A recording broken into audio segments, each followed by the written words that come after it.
Fed up with the everyday grind. Tired out from the summer heat. Want to get away from it all? We offer you Escape. Escape, designed to free you from the four walls of today for a half hour of high adventure. You are groping through the midnight dimness of a gigantic department store, and suddenly you realize that 100 eyes are staring at you from the shadows, and 100 hands are reaching for your throat, and your most urgent desire is to escape.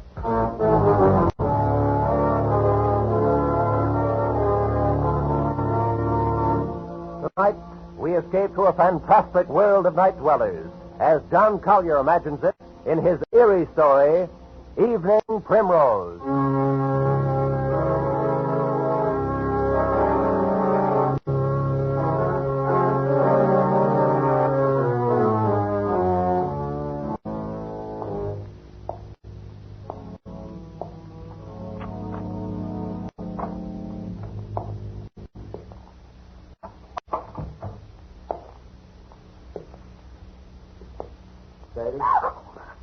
Sadie, what's the matter? It's me.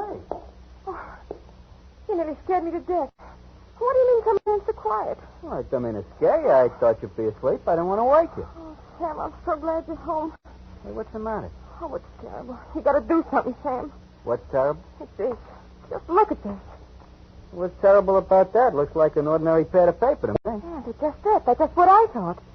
But it's got writing in it. Oh, it's awful. Now, wait a minute. Maybe you better tell me what this is all about. Well, today I went shopping at Brace's department store. Yeah?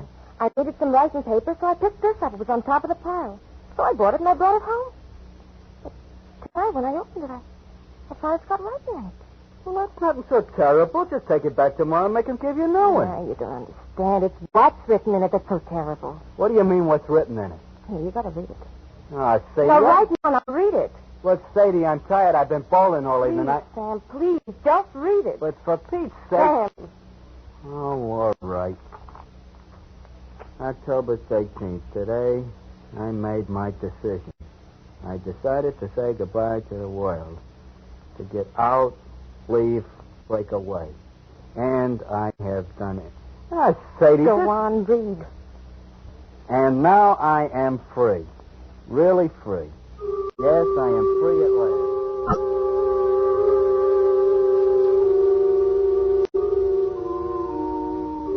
Yes, I am free at last. The world is an intolerable place for a poet. I was broke, starving at my wit's end. And then I had the brilliant idea.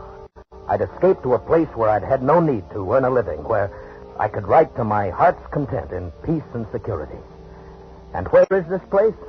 Right under your nose, so close you'd never think of it. I am now living in Bracy's department store. I have everything within arm's reach that anyone would need or desire. And it's all free. Absolutely free. I arrived this afternoon. I'd spent 3 days looking over all the department stores in town. I decided on Bracy's because of the completeness of their food department. Therefore, this afternoon I entered the store and went immediately to the 4th floor, to the rug department, and hid myself in this dusty, out-of-the-way corner behind a pile of carpets. Once I'm settled, I'll furnish it with the best of modern pieces from the furniture department. It's small, but it'll be cozy enough and safe. After the store closed, I made my first venture out. I tiptoed as far as the stationery counter and got this paper, the writer's primary need. Now, after making my first entry, I'll go out and get food, wine, and the pillows for my bed, and perhaps even a fancy dressing gown. This is perfect. Here I'll be able to write. Dawn, October 14th. I am almost too unnerved to write this. The whole thing is unbelievable. After the store was dark and completely quiet, I crept out and started for the food department. One's steps echo hollowly in an empty department store at night, and I found myself gliding along the floor on tiptoe, moving as silently as possible. But the sound of footsteps persisted, and suddenly I realized they were not my own. the night watchman. I was in the Salon Moderne, so quickly I seized a mink coat from a hanger and draped it about my shoulders and stood stock still.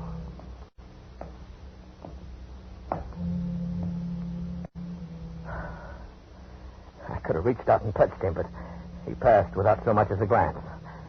I started to smile, but the smile froze on my lips. There was someone else here. I was looking straight into a pair of eyes. Large, flat, luminous, inhuman eyes a dozen feet away. They belonged to a creature dressed as a man, but he was as pale as something found under a stone. His hands hanging motionless at his sides looked more like the fins on a fish than human hands. And then he spoke. Not bad for a beginner. I'm sorry. I didn't know anybody else lived here. Oh, yes, we live here. It's delightful. We? Yes, all of us. Don't you see? Look around you. I looked around and saw nothing. I looked again and saw an old one come clambering out from behind a clock. And there were 3 elderly ingenues, incredibly emaciated, pale as lace, almost transparent, simmering before a perfume counter.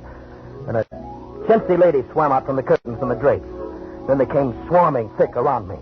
Pale, thin, wispy, moving silently, fluttering like gauze in the wind, whispering. Of course, it's a sign. Send for the darkness. Send for the darkness. They were pressing around me, clawing, holding me, their pale faces contorted with venomous human hatred. I was paralyzed. All I could do was repeat over and over again, I am not a detective. I'm not a detective. I'm not. A burglar, then. Stop.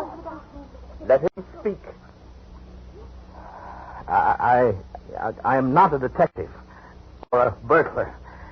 I'm a poet. What are you doing here? I've renounced the world. I came to live where I could be alone, away from the world. Why didn't you come over to us? He must meet Mrs. Vanderpump. Mrs. Vanderpump, she's coming now. I followed their eyes toward the balcony, and the hair on my neck rose again.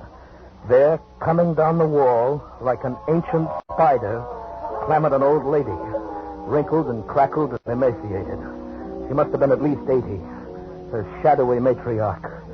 And the things around me bowed and scraped as she reached the floor and floated toward us. Oh, what's going on here?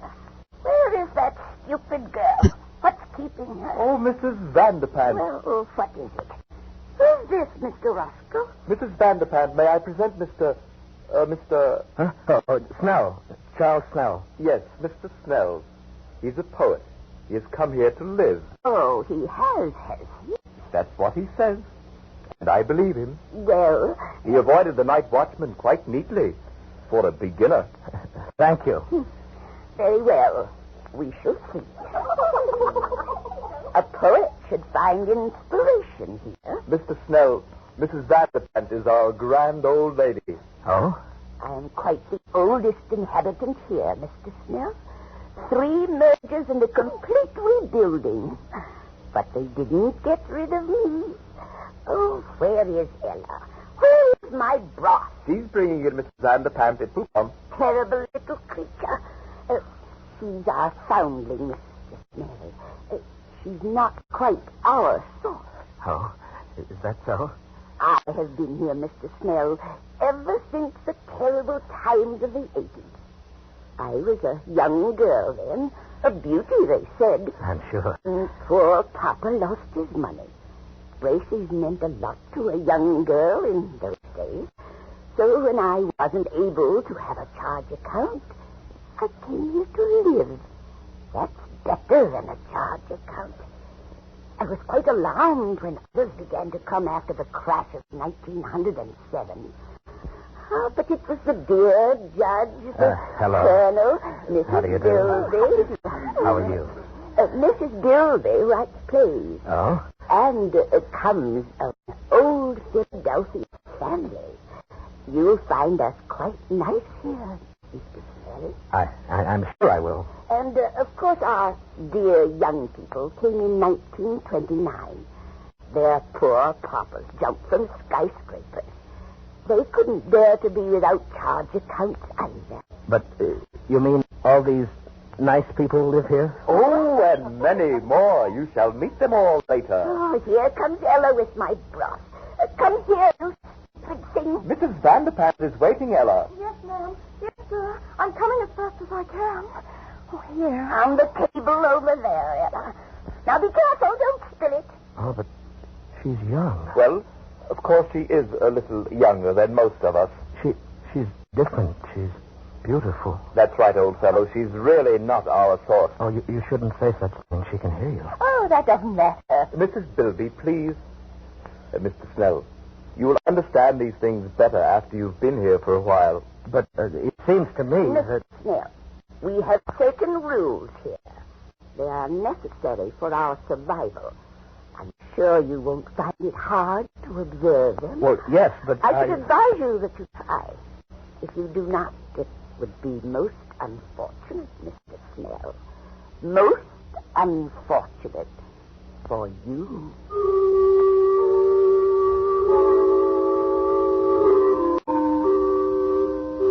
October 15th. You can imagine my feelings last night. My first thought was to escape as quickly as possible. In fact, I planned to quit my hiding place and mingle with the crowds and leave Bracey's forever. But just at dawn, Mr. Roscoe brought me a cup of coffee, which must have been drugged, for I fell asleep. And when I awoke, I found that I slept all day, and night was closing over the store once more. Later. I have spent my second night here. I saw Ella again. Ella, the pearl of this remote, fantastic cave. She's not like the others. A trifle pale, but otherwise normal and human and beautiful. A child of perhaps 18. She is the only thing that makes this nightmare bearable. October 20th. Escape seems almost impossible.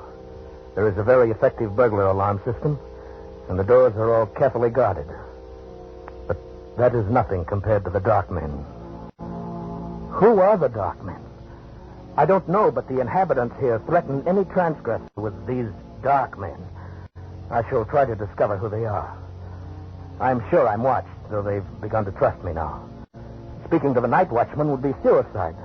Even if he believed my fantastic story or didn't shoot me as a burglar, I'm convinced neither Ella nor I could get out of here alive. She and the night watchman are the only real people here. And how the others hate the night watchman. Odious, vulgar creature. He reeks of the cross sun. Oh, come now, Mrs. Bilby. He's really a very personable young man. Very young for a night watchman. Mr. Snell, sometimes I wonder about your taste. Oh, you must not stay so to yourself. You must become better acquainted with our ways. That's quite true, old man. Oh, you must come to the play tonight. We're going to be entertained with one of Mrs. Bilby's tragic comedies, Love in Shadowland. I'm sure you'll enjoy it. I'm sure I will. Oh, it's really a festive occasion, you know. Wanamaker's is coming over. Wanamaker's? Yes, the entire colony over at Wanamaker's is coming here en masse to attend the play. You mean there are people living in other stores? Oh, dear, yes, didn't you know? Of course, the best people live in Bracey's and Wanamaker's. Oh, come now, Mrs. Bilby. There are some very nice people at all. I beg your pardon, Mrs. Bilby. Hello, Ella. Oh, good evening, Mr. Snell. Well, what is it, Ella? Please, ma'am, I'd so love to see you play tonight.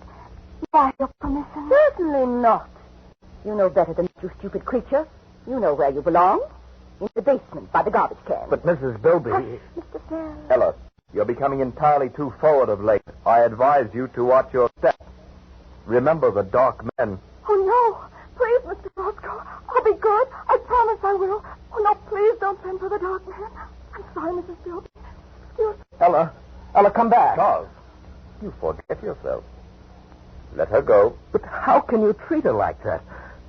Why do you always frighten her? And what is all this about the dark men? Well, Mr. Snell, Oh, please, Mr. Roscoe, not now. You'll spoil our whole evening, and I do so want Mr. Snell to enjoy my play. Very well, Mrs. Bilby. later, Charles. But I want to know about the dark men. Later. October 21st. I found an opportunity to speak to Ella alone. I had not dared to speak to her before. Here one has a sense always of pale eyes secretly watching. But last night at the play, I induced a fit of hiccups. As I anticipated, I was sternly reprimanded and told to go and secret myself in the basement where the night watchman wouldn't hear me. This was exactly what I planned. I went to the basement. And there, in the darkness, among the garbage cans and the rats, I heard sobbing. Ella? Ella? Oh, Ella, is that you? yes. Why are you crying? What is it, Ella? They wouldn't even let me see the play. Oh, is that all? Oh, Mr. Snell, I'm so unhappy. Oh, there. You mustn't cry. You're the only one. The only one who is kind. Ella, why are you here? Why do they treat you so differently? Because I'm not like them. I didn't choose to come here. You mean you were held prisoner? Yes. You see, I was only 6. I came here on a shopping tour with my mother. I got lost and fell asleep behind a counter. It was dark when I awoke, and they found me. Some of them wanted to send for the dark men because they were afraid I would tell on them. But Mrs. Vanderpant said no. I could stay and be her maid. I've been here ever since. Since you were 6? But haven't you ever tried to get away? Oh, no. I don't know anything about out there. I wouldn't know what to do. Besides, I'm afraid to take the chance. If anyone tries to get out, they send for the dark men. Ella, who are the dark men? Don't you know? Oh, it's horrible. Tell me. Well, you know how people live in old stores at Gimbel's and Bloomingdale's? Yes, I know. Well, the dark men live at the undertaker's. Good heavens. And whenever someone dies or breaks the rules, or when a burglar gets in and sees these people and might tell, they send for the dark men. That's horrible. They put the body in the butcher shop in the food department, and then the dark men come. I saw them once. It was terrible. What do they do? They go in where the dead person is. They have wax with them and all sorts of things. And when they're gone, there's just a wax model left on the counter. Then our people put a frock on it or a bathing suit and mix it up with all the other wax models in the windows. And nobody ever knows. Ellie, you mean all these dummies are... Oh, no. At least, not all of them. But if you displease these people, the same thing might happen to you.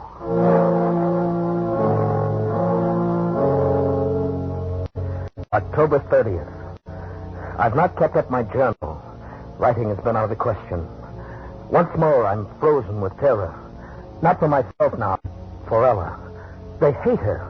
Any time they might turn against her and send her to the dark men.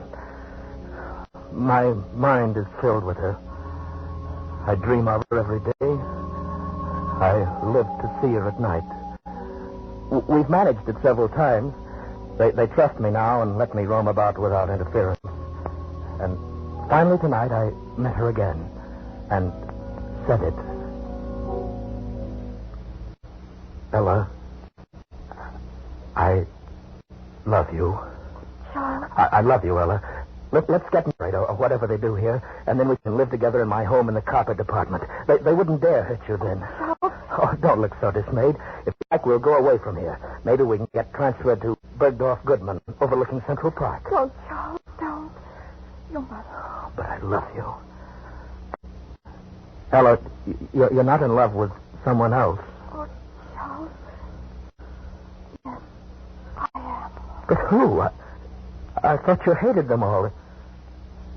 Oh, it must be Roscoe. He's the only one that's young enough. Oh, no, Charles, not Roscoe, especially not him. Oh, I do hate them all. They make me shudder. Well, who is it then? Who? The night watchman. No, it's impossible. Oh, I love him. He smells of the sun. Ella. Oh, it was wonderful. The way it happened. Don't tell on me, Charles, or they'll punish me. Oh, no. I was careless. And there he was, coming around the corner in the ladies' lingerie department. I was caught. There were only some wax models in their underthings. There was nothing else to do. I slipped off my dress and stood still. I see. He stopped near me. He looked at me. And, oh, Charles, he spoke to me.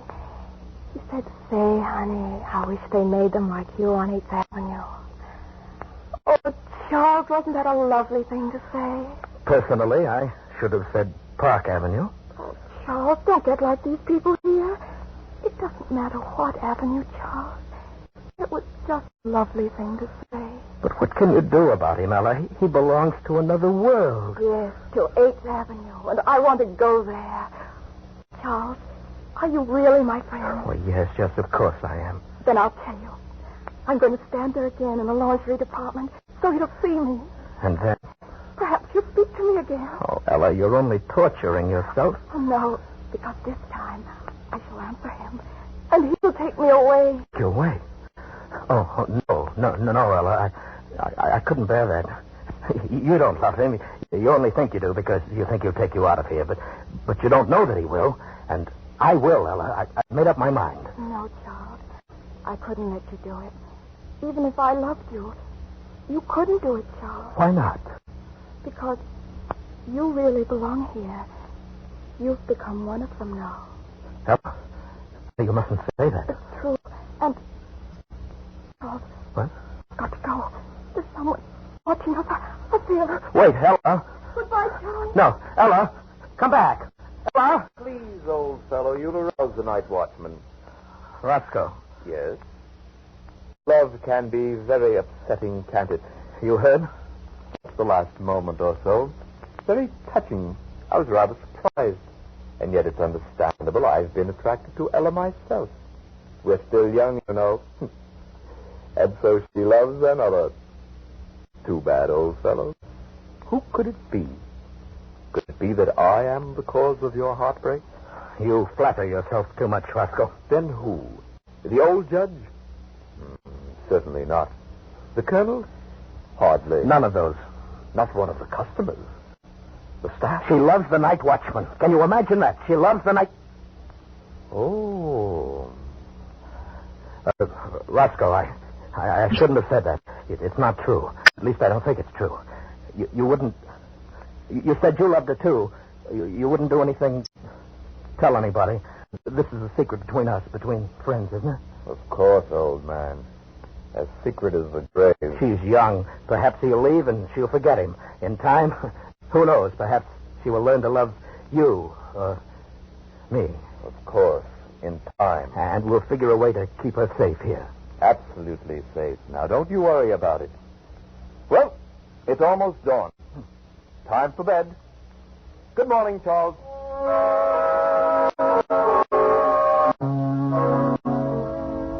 Early evening, November the 4th. I was a fool. I should have known he couldn't be trusted. He must have gone straight to Mrs. Vanderplat. This evening, the atmosphere has changed. People flickered to and fro, smiling nervously, horribly, with a sort of frightened, sadistic exultation. An informal dance in the record department's been called off. And I can't find Ella. I'm going out again now to look for her. Roscoe, what have you done with her? Quiet, chap. The night watchman. I don't care. What have you done with her? Whatever I did for your own good as well as the good of us all. Wait a minute. What is that? What are those people carrying? What? Why, it's Ella. She's tied up. They're carrying her. Ella! Ella! Stop it, Charles. Stop it. Let me go. Let me go. Charles, stop it. Around the night watchman. But they're taking her into the butcher's shop. Ella! Ella!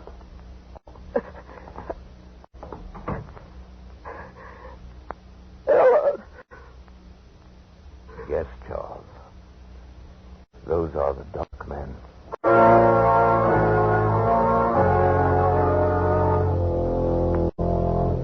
Midnight. I'm scribbling this last entry hurriedly. There and there in the butcher shop with Ella.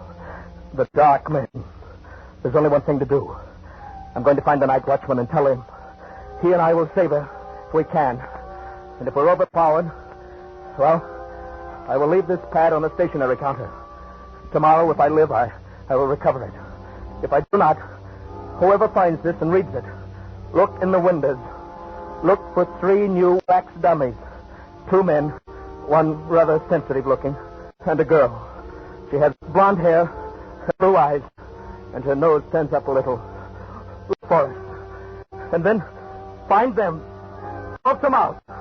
Exterminate them. Avenge it.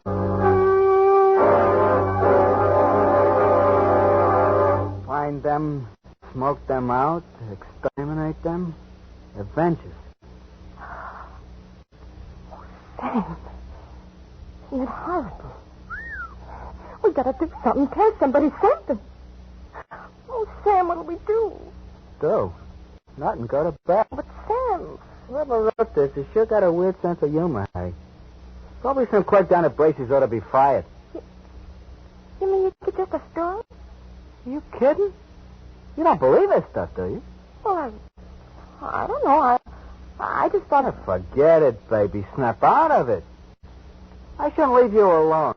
You get too many ideas when I go bowling at night. Oh, Sam, don't you think maybe we ought to just take it back and kill somebody? Nuts. It's not worth the bother. They'd laugh at you, baby. Think you were crazy or something. Yeah. Yeah, I guess you're right. I guess I was silly. Forget it. Come on, let's go to bed. I'm tired. Sure, Sam. Well, you know, for a while I was sure scared. I even forgot what I was going to tell you. What? Sam, I found the cutest dress today, only $19.25. Yeah, baby? Yeah. It was in the window at Bracey's. It was on a beautiful little wax model with blonde hair, and blue eyes, and a sort of turned-up nose, and there were 2 men standing...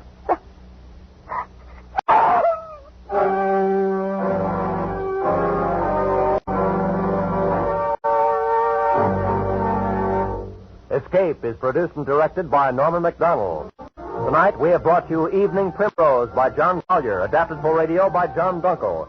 Featured in tonight's story were Bill Conrad as Charles and Constance Cavendish as Ella, with Harry Bartell, Lillian Byett, Jeff Corey, Kay Miller, and Irene Tedrow. Special music by Ivan Ditmar.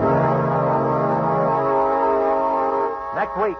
When you've had all you can stand of routine, when your everyday chores offer you no release, when the 4 walls are closing in on you, join us for Escape.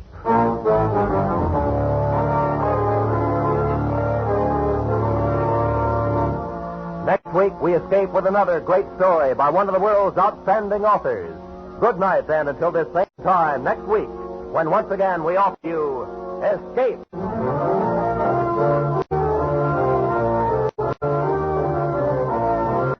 Roy Rowan speaking for CBS, the Columbia Broadcasting System.